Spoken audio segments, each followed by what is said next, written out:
Here's a challenge for you. For the next 30 days, I want you to track your emotional patterns. Journal your dating choices. Write down how often you're waiting for a text. How many times you feel that stomach drop when someone disappears, ghosts, or strings you along just enough to keep you hooked. Keep a record of who you're choosing, and more importantly, how those choices make you feel. Then, you need to start asking yourself, are these patterns familiar? Because if they are, it's not random. It's wiring. And you can rewire it. If you're new here, welcome. This is an invitation to make the most important investment of your life, your emotional well-being. If you're tired of chasing people who won't choose you back, who disappear when things get real, or who say all the right things but never follow through, this is your wake-up call. Let's talk about the addiction to ambiguity, why we chase the unavailable.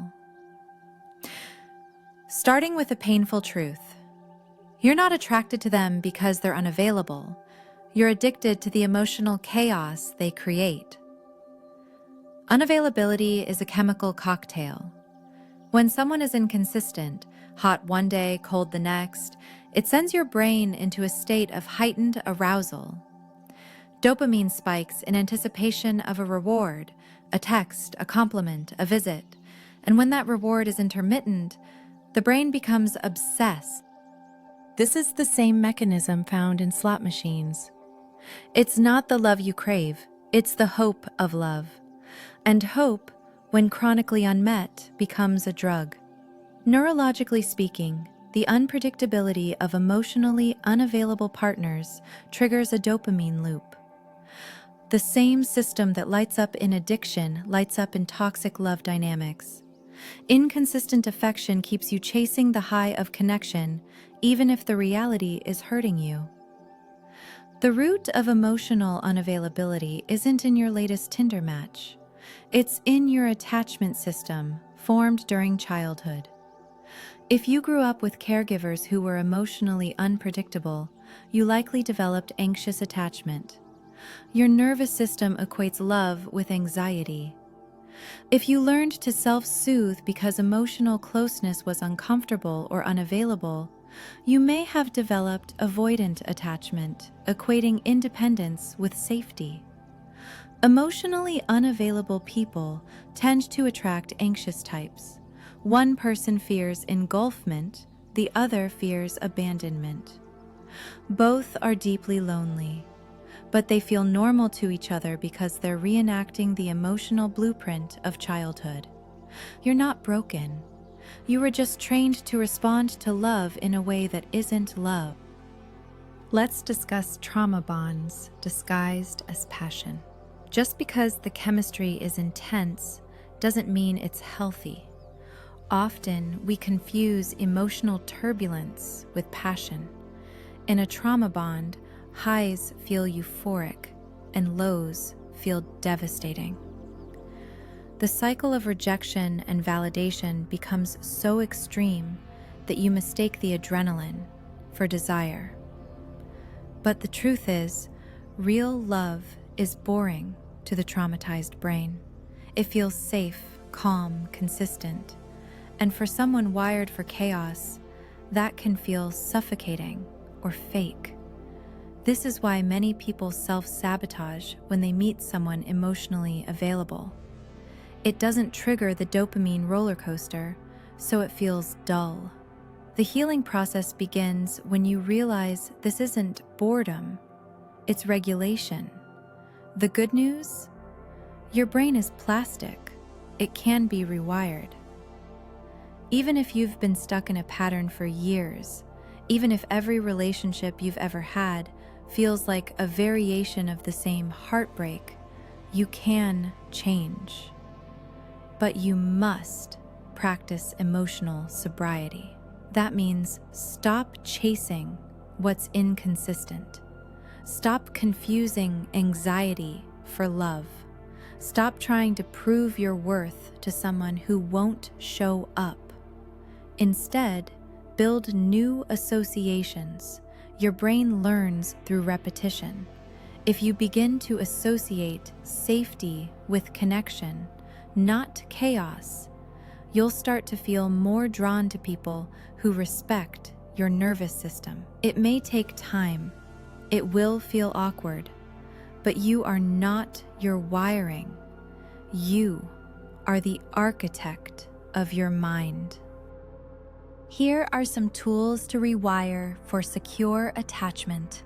1. The 30-day journal challenge. Start today. Every time you're triggered, when someone doesn't text back, when you're obsessing over their story views, when you want to send that 11:47 p.m. message, pause and write. Ask yourself, what am I feeling right now? What does this remind me of from childhood? What would a securely attached version of me do? Am I seeking connection or a chemical high? Reflection builds awareness. Awareness builds change. 2. Practice nervous system regulation. Before you chase, regulate.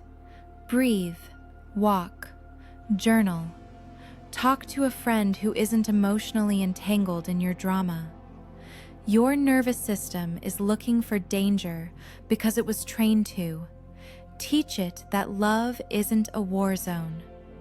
3. Reframe your standards. Emotionally available people aren't boring. They're rare. They're gold. Make a list of red flags you've ignored in the past and write the green flags you want instead.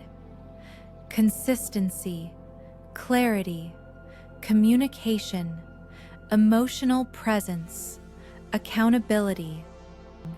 When you meet someone new, ask, do they meet my standards? Not, do they like me? Flip the script. 4. Inner child work. The version of you that chases love is likely a younger part of you, maybe 5, maybe 15. Speak to them. Let them know they no longer have to earn love through performance, perfection, or pain. You're the adult now. You get to choose. 5. Seek secure relationships, friendships too. It's not just romantic relationships. If your circle is filled with people who breadcrumb, manipulate, or ghost, your baseline for emotional availability is skewed. Surround yourself with people who answer your calls, respect your time, value your presence, make you feel seen, not small. That's your new nervous system training ground. You can't heal in the same pattern that hurt you. Say that to yourself again. You can't heal in the same pattern that hurt you. If you keep dating versions of the same person, hoping for a different outcome, you're not chasing love. You're chasing a resolution to a wound.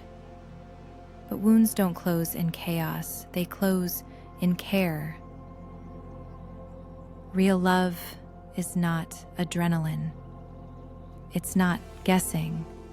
It's not disappearing acts or cold silences followed by hot apologies. Real love is a place your nervous system can exhale.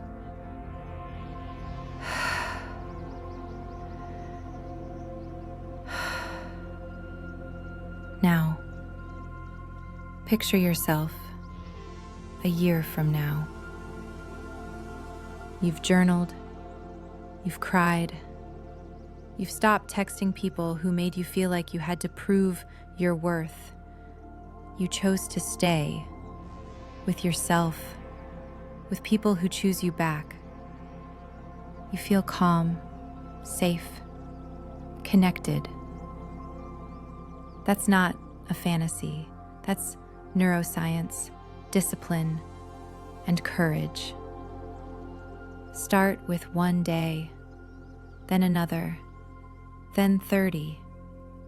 Your heart is too precious for part-time love. So, my dear friend, here is your final call to action. Start today. One journal entry, one truth, one promise to your future self.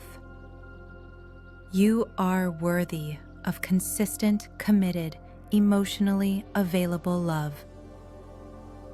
But first, you must be that for yourself.